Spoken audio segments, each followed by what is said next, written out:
Kilala mo ba si Macario Sakay? Para sa marami, isa lang siyang tulisan. Pero sa totoo lang, isa siya sa mga pinakahuling revolusyonaryong lumaban para sa kalayaan ng Pilipinas. Bago siya naging bayani, si Sakay ay isang aktor sa Moro-Moro, mga dulang makabayan, noong panahon ng Kastila. Pero hindi lang siya mahusay sa entablado.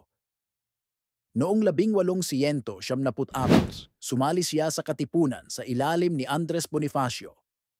Lumaban siya sa mga Kastila at pagkatapos ay sa mga Amerikano. Isa siya sa mga katipunero na hindi sumuko kahit tapos na raw ang digmaan. Habang inaakalang tahimik na ang bansa, bumuo si Sakay ng isang bagong revolusyon, ang Republika ng Katagalugan, taong 1902. Ito ang pinakaimportanteng bahagi ng kanyang buhay. Bilang Pangulo ng Republikang ito, pinamunuan niya ang mga gerilyang laban sa mga Amerikano mula sa kabundukan ng Sierra Madre. May sarili silang konstitusyon, bandila, at layunin ang ituloy ang laban ng katipunan hanggang sa tunay na kalayaan. Pero noong 1906, inalok siya ng amnestiya. Pumayag siya, umaasang magkakaroon ng kapayapaan. Ngunit ito pala ay isang bitag.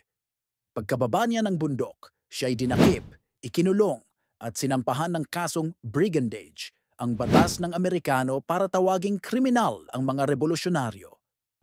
Noong Setyembre 13, 1907, binitay si Sakay sa Bilibid Prison. Ang kanyang huling mga salita, "Ang pag-ibig sa bayan ay nasa puso. Hindi kailangang ipangalandakan." Ngayon, itanong natin, rebelde nga ba siya? O isa siyang tunay na bayani na ipinaglaban ng bayan hanggang kamatayan? Ikaw, anong tingin mo kay Macario Sakay? Kung gusto mo pa ng mga ganitong kwento, i-follow mo lang ang Anino Stories.